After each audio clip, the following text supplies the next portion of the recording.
नमस्कार दोस्तों, सच्चे हृदय से कमेंट बॉक्स में लिखिए जय माता दी। माता रानी आपके सभी कष्टों को समाप्त करें, आपकी झोली खुशियों से सदैव भरी रहे। दोस्तों, आपको बता दें, इस बार माता रानी हाथी की सवारी पर पृथ्वी लोक पर आ चुकी हैं और भक्तों के कष्टों को दूर करेंगी। जब जब माता रानी हाथी पर सवार होकर आती है, तब तब धरती पर फूल खिलते हैं और वर्षा होती है तथा हरियाली की उत्पत्ति होती है और जीवन सुगम हो जाता है। किसान के घर में साक्षात मां जगदम्बा जगत मां का आगमन होता है। दोस्तों, इस बार के नवरात्रि बहुत ही शुभ और मंगलकारी माने जा रहे हैं। इस बार शारदीय नवरात्रि 15 अक्टूबर दिन रविवार को शुरू होकर और इसका समापन 23 अक्टूबर दिन सोमवार को होगा। ऐसे में 24 अक्टूबर दिन मंगलवार को ही दुर्गा विसर्जन होगा। जो लोग माता रानी की स्थापना करते हैं, मूर्ति स्थापना करते हैं, वह लोग 24 अक्टूबर दिन मंगलवार को विसर्जन करेंगे। दोस्तों, नवरात्रि की अष्टमी और नवमी तिथि पर कन्या पूजन का विधान है। इस बार महाअष्टमी तिथि 22 अक्टूबर 2023 यानी कि इस दिन रविवार है और नवमी तिथि 23 अक्टूबर 2023 दिन सोमवार को है। ऐसे में आप अष्टमी और नवमी को इन दोनों तिथियां में कन्या पूजन अवश्य ही करें। कन्याओं को भोजन अवश्य खिलाएं।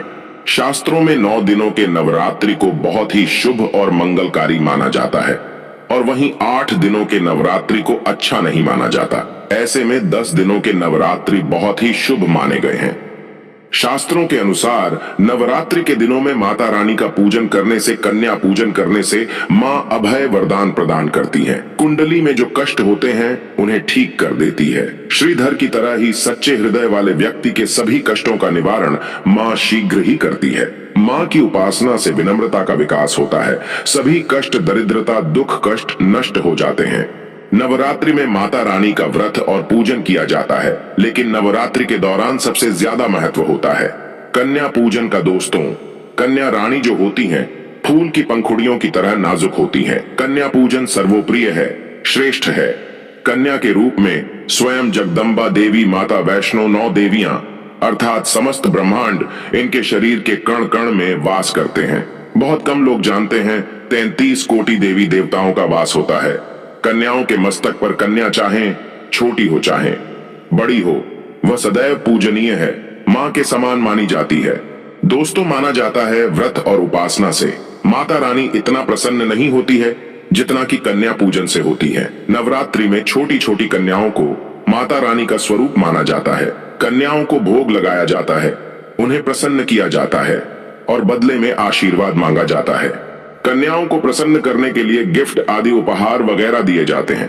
माना जाता है अगर कन्याओं को कोई भेंट दी जाए और वो उसे खुशी खुशी स्वीकार कर ले, तो इसका मतलब है माता रानी अर्थात माता वैष्णो ने वो भेंट स्वीकार कर ली। जिन पर कन्याएं प्रसन्न होती हैं, तो समझो उन्हें माता रानी का आशीर्वाद मिल गया और माता रानी की कृपा से उन्हें मुंह मांगा वरदान प्राप्त होता है। कन्या पूजन कोई मामूली पूजन नहीं होता। समस्त ब्रह्मांड में जो पूजा होती है, उनसे बढ़कर कन्या पूजन को माना जाता है। 10 बार गंगा स्नान करने से और 100 बार यज्ञ करने से तथा 1000 बार यात्रा करने से जो पुण्य मिलता है, वह मात्र एक बार कन्या पूजन करने से करोड़ों गुना भक्त को मिल जाता है, प्राप्त हो जाता है। दोस्तों, इसीलिए कहा जाता है कि कन्याओं को सताना नहीं चाहिए, इससे समस्त ब्रह्मांड हिल जाता है। कन्याओं की जितनी सेवा की जाए कम ही होती है। कन्याएं कोई मामूली नहीं होती। कन्या के रूप में स्वयं उनके मस्तक पर विराजमान होकर स्वयं देवी चलकर आपके घर तक आती हैं। नवरात्रि में 2 साल से लेकर 10 साल तक की कन्या का पूजन होना चाहिए। अष्टमी अथवा नवमी को कन्याओं के पैर धोकर भोजन कराना, उपहार आदि देना श्रेष्ठ माना जाता है, दुर्लभ माना जाता है। ऐसा मौका कभी हाथों से नहीं जाने देना चाहिए। इस दिन जितना ज्यादा हो सके कन्याओं को हाथ पकड़कर, पैर पकड़कर अपने घर तक लेकर आएं। दोस्तों, कैसे करें कन्याओं का स्वागत? कन्या जब आपके घर आए तब सभी के पैरों को दूध और पानी से उनके पैरों को धुलाना चाहिए। खासकर मर्दों को कन्याओं के पर आवश्यक धोने चाहिए, इससे मैया वैष्णो प्रसन्न होती हैं। दोस्तों, फिर उसके बाद कन्याओं को किसी साफ जगह पर जमीन पर कपड़ा बिछाकर बैठाना चाहिए। उनके माथे पर अक्षत, फूल और कुमकुम लगाना चाहिए। फिर उसके बाद भोजन ग्रहण करवाना चाहिए। लेकिन हमेशा याद रहे, कन्याओं की थाली में 3 पूरियां कभी ना रखें। इसे शुभ नहीं, घोर अशुभ माना जाता है। 3 पूरियां तथा 3 रोटियां मरने वाले व्यक्ति के लिए निकाली जाती हैं और जेल में कैदियों के लिए दी जाती हैं। ऐसे में कन्याओं को उनकी थाली में 3 पूरी कभी ना दें, लेकिन 1-2 करके पूरियां दे सकते हैं। इससे 3 संख्या बढ़ जाती है और दोष भी नहीं लगता। दोस्तों, कन्याओं को खाना खिलाने के बाद अंतिम में कन्याओं के सर पर लाल चुनरी उड़ाना चाहिए और भोजन में आपको खीर, पूरी, हलवा, चना तथा आलू की सब्जी, छोले वगैरह की सब्जी खिलानी चाहिए। पनीर आदि भी खिलाया जा सकता है। वैसे माता रानी का प्रिय भोजन खीर, हलवा, पूरी और छोले आदि ही हैं। लेकिन भूल से भी लहसुन और प्याज का इस्तेमाल कभी ना करें, अन्यथा अनर्थ हो जाएगा। अक्सर कई लोग कन्याओं को कुरकुरे का पैकेट, चिप्स वगैरह का पैकेट खिलाते हैं, जो कि घोर अनर्थ माना जाता है, क्योंकि इसमें लहसुन, प्याज का इस्तेमाल होता है, जिसके कारण आपका व्रत खंडित हो सकता है। माँ दुर्गा क्रोधित हो सकती हैं। जहां आपने 9 दिनों तक लहसुन प्याज का परहेज किया, लेकिन आपकी एक गलती पूरे व्रत को खंडित कर सकती है। इतना भी नादान नहीं बनना चाहिए कि माता रानी रूष्ट हो जाए और कन्याओं को भी अशुद्ध होना पड़े। कन्याओं को डब्बा बंद कोई भी ऐसी चीज ना खिलाएं जिसमें लहसुन प्याज होता है। कई चीज तो ऐसी होती है मार्केट में जिसके अंदर लहसुन प्याज का इस्तेमाल होता है। ऐसा आप कभी मत करना। दोस्तों, कई लोग कन्या पूजन में खाना घर पर नहीं बनाते और मार्केट से रेडीमेड लाकर ही खिलाते हैं तथा दही जलेबी खिलाते हैं, जो कि शुभ नहीं माना जाता। दोस्तों, ऐसा खाना वो लोग खिलाते हैं जिनके घर में मान लीजिए कोई दुर्घटना आदि हो गई है या घर में कोई बीमार है या कोई मुसीबत है, तब वो ऐसा करते हैं। लेकिन अगर आप स्वस्थ हैं, आपको कोई पीड़ा नहीं है, तो ऐसा भूलकर भी नहीं करना चाहिए।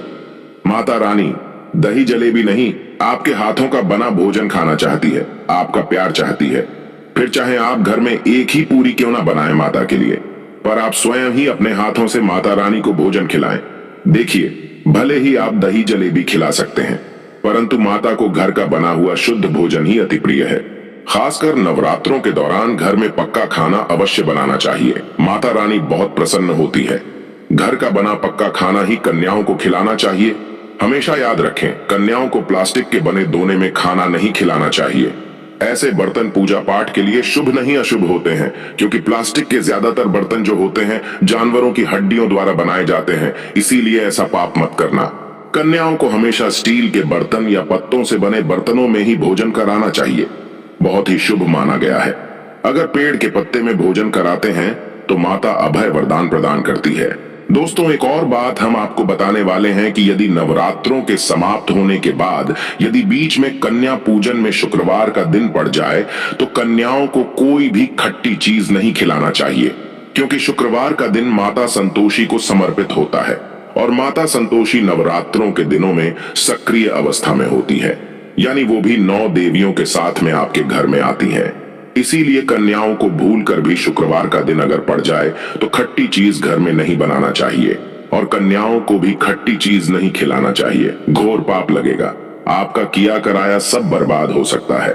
खट्टी चीजों से माता संतोषी रूष्ट हो सकती हैं, चिढ़ सकती हैं, आपको श्राप दे सकती हैं, इसीलिए नादान ना बने। दोस्तों, भोजन कराने के बाद कन्याओं की थाली में एक लौंग जरूर रखना चाहिए, क्योंकि लौंग देवी शक्ति तथा दुर्गा माँ को बहुत प्रिय है। लौंग माता शक्ति का प्रतीक होती है। लौंग में नव दुर्गा का वास होता है। इन 9 दिनों में माता रानी को लौंग का भोग ही लगाया जाता है, तो खाना खाने के बाद कन्याओं को लौंग अवश्य अर्पित करें। माता रानी को अमृत से बढ़कर लौंग प्रिय है, इसीलिए कन्याओं को थाली में चुपचाप एक लौंग जरूर रख दें। आपका भाग्य चमक जाएगा। माता लक्ष्मी आपके जीवन में धन की कोई भी कमी नहीं होने देंगी।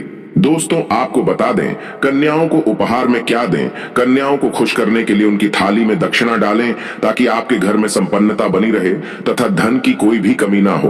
कन्या जब आपके घर से खुशी खुशी धन लेकर जाती है तो वह भी आपको खुशी खुशी कई गुना आपको धन प्रदान करती है। इस समय कंजूसी मत करना, खुशी खुशी कन्याओं को धन अवश्य देना। कन्याओं को कोई सुंदर गिफ्ट दे सकते हैं।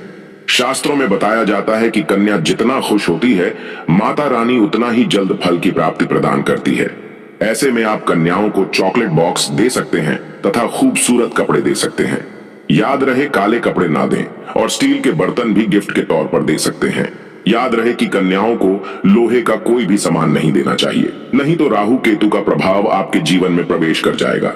राहु काल तथा राहु दोष आपको लग जाएगा, आप बर्बाद भी हो सकते हैं। दोस्तों, जब कन्या अपने घर के लिए प्रस्थान करें तो उनके चरण जरूर छू लें और अपने मन में अपनी प्रार्थना को पूरा करें।